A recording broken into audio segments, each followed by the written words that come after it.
Ashok Sarupan is obviously Deputy Finance Minister. Correct. Did he play a role in drafting the budget? If so, it ultimately goes against what the party wants in itself. So would you then need to recall him? No, not at all, because there were clearly two fiscal frameworks being run. Remember that the fiscal framework was presented to Cabinet many, many weeks before this VAT fiasco. Yeah. It was a fiscal framework, it was costed. It was only sort of a week before the budget that was supposed to be passed in Parliament that we suddenly had a fiscal framework that included VAT. And Deputy Minister Sarupan found out about it on the Thursday. On Friday, Minister Gondongwana requested a meeting with myself, the DA's Federal Executive Chair, and Dr. Dion George, where he broke the news about the 2% to us. We were very clear from the beginning we wouldn't support it. Yeah. So it was very clear there were two fiscal frameworks being run. One that was presented to Cabinet, which we were all comfortable with and relatively confident. We had a costed budget.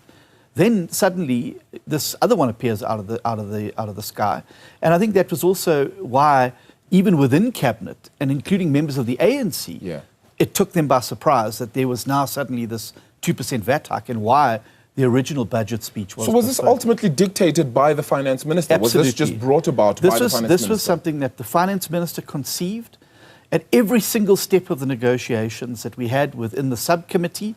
Every time we put on the table alternatives to a VAT increase, he said categorically that there's no alternative to VAT increase. And he carried this all the way through into the court papers. Yeah. He said very categorically in his court papers that there is no alternative to VAT. It was only faced with the prospect of an adverse judgment after a terrible day in court for the Treasury that there was this volte-face in the middle of the night away from the VAT increase. Yeah, it's been a while since we've heard midnight sort of announcements then by the government, isn't it? Did your party at any point make concessions for the budget that included the Expropriation Act, the Bella Act, no, in favour of keeping No, VAT? and I noticed that Songeza Zibi yesterday said that we're extortionists. Let me tell you what we were trying to be extortionists. Because even the Finance Minister said so well, as well. Well, it's not true. And if you look at the final document, which is now in the public arena, that the final document that we were almost on agreement with before the treachery with Action South Africa and others, there were four key things that the DA wanted. A comprehensive spending review, a look into privatising the ports or public-private partnership on ports, a comprehensive regulatory review, and we wanted line of sight as a coalition partner on Operation Vulindlela through our Deputy Finance Minister. And our suggestion in that document was that the two Deputy Finance Ministers. Those are the four things we were asking for. NHI wasn't there, Bella wasn't there, the Expropriation Act wasn't there. So if Mr. Zibi wants to call me and my party extortionists, I'm happy to bear it. I am an extortionist. I'm an extortionist for jobs, I'm an extortionist for growth, I'm an extortionist to get South Africa moving forward so that more South Africans can get work and our economy can start to grow. So I'm very happy to wear the title that's been given to me. I'm an extortionist for economic growth and jobs. How else then do you mend the relationship with the ANC as it currently stands? Because it feels very fractured. No, absolutely. Look, we had a very constructive meeting with Mr. Mbalula and his team a week and a half ago. We've got a follow-up meeting today. It was meant to take place yesterday. As well. I'll be there. That's why I'm gracing you in the studios today. I'll be there. Look, I think we've got to find a way forward now where we have maturity and cool heads. Trying to run a coalition with a 204 seats majority is going to be very difficult. And if they think that by doing that, they never have to deal with the DA again, they need to think again. Because that means you have to have every single one of your members in Parliament for every single vote. Because if you're trying to run a 4-seat majority, every single item on the order paper, appointments, committee reports, legislation, is going to become a debate like the fiscal framework, where there's going to be this... Some would say that's the way the GNU should perhaps work, because then it's interrogated. Well, I don't think that you're going to create the credibility and stability that international markets want to see. And given the geopolitical tensions and the geopolitical outlook, the IMF and the World Bank have now revised quite significantly their growth outlooks for both South Africa and the world. What we need now is a stable government with a big majority, and that involves the DA. And we are happy to play our part constructively. And we haven't been angels in this. I'm happy to admit that we have also perhaps could have done a few things better.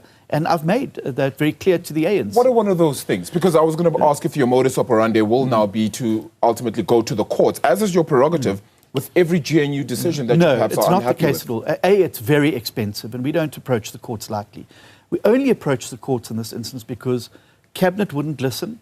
We then wrote to Parliament and said the process you followed is incorrect. We warned them before the process unfolded. We warned Parliament again on the day of the vote that the process they had followed was not the right one. And we were left with no other option then. Our partners in the coalition had gone outside of the marriage to look for partners outside and to do deals. We have never done that, not once, not ever. We have only negotiated with the GNU partners. And we had no other option. But that's the point I wanted to get to. I think what we need now is to have a way to have these controlled explosions rather than external public explosions. So a lot more on the debate table. Then. Exactly, and internally. Yes. And not on social media, and not in the glare of the public. And it doesn't matter whether the DA is part of that GNU or not. You're still going to have a multi-party coalition, and it is impossible for a 10-party coalition to agree on everything all of the time. So what I'm looking for is a mature, cool-headed forum for us to be able to have the disagreements behind closed doors and outside of the public glare and try and sort those things out there so that we end up with greater stability and we can then focus on the important mission, which is growing our economy. I want to go back to some of the things that you say you've perhaps learned, because despite all the bluster and everything else that has happened, the ANC has also said that they've learned a lot about collaboration, trying to speak to their partners as well, which is very important.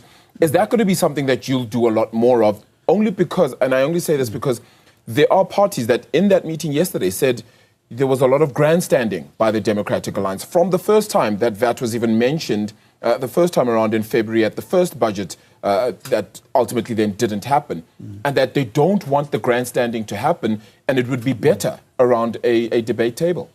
Well, I mean, I think you need to be clear what grandstanding is. I mean, you must remember, we're all political parties. Yeah. We have constituencies that we have to report back on. I've got to explain to my constituency about why we are in the GNU. And particularly when you are in a government where your largest partner has simply signed legislation without consulting you, has gone outside of the relationship to speak to other political parties. I have to explain to the millions of people who gave me a mandate in the last election, A, what we're doing in government, why we're there, and what our mission is. But I take the point that perhaps we do need to look at mechanisms about how we can speak to our partners internally in a constructive way. And that's certainly the learning curve that I think we've been on. It's the first time I've been involved in a coalition. And it's certainly at a national level. And of course, there's a learning curve and a settling period. But I think that there are lessons all round that we need to take from this particular experience. And hopefully it can make the GNU stronger. Because that's going to benefit everyone else, right? Absolutely, and the economy. As I said, given the geopolitical place, we are in the crosshairs of the United States at the moment. One of our largest inward investors and one of our largest trading partners. We are navigating a very stormy international economy. And what that needs now is a government that is united, that is able to have coherence, and is able to put a sure step forward. And that is where the DA would like to play a role. We've always been in the government for the stability, the growth and jobs. What happens now in the parliamentary process, though? And it seems like I'm taking you back a little bit, but because ultimately it's knowing that the ANC can actually pass this budget without your particular involvement at the end of the day. How exactly do you move forward in that parliamentary process? Well, I think that we obviously within the GNU, as cabinet members, we will obviously need to see the new framework and the new DORA and the new bills that the finance minister intends to bring. Right from the beginning, we've had some very constructive proposals about how you could avoid having to have a VAT hike. And let me just say briefly about that. We're talking about 0.7% of the total budget. That's the income that the VAT increase would have brought to the table.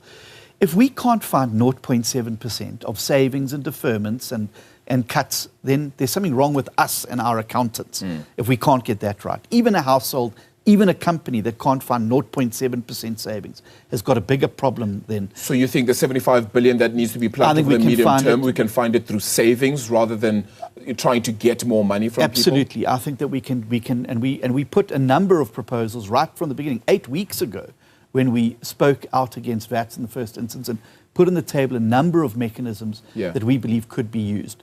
And that is what I think our focus should now be. How do we work together to get a credible budget on the table that's costed, and we get that budget through Parliament now? What's the out-of-court settlement that you'd like from the court case that you had against the ANC alongside the EFF? Well, I'm happy with an out-of-court settlement, or I'm happy with the judgment. I think it was as I said, a very bad day in the court for Treasury.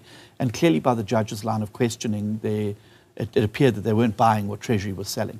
I would like a commitment that that we now reaffirm what the actual parliamentary process is, that we stick to the law, and that Parliament itself plays by the rules.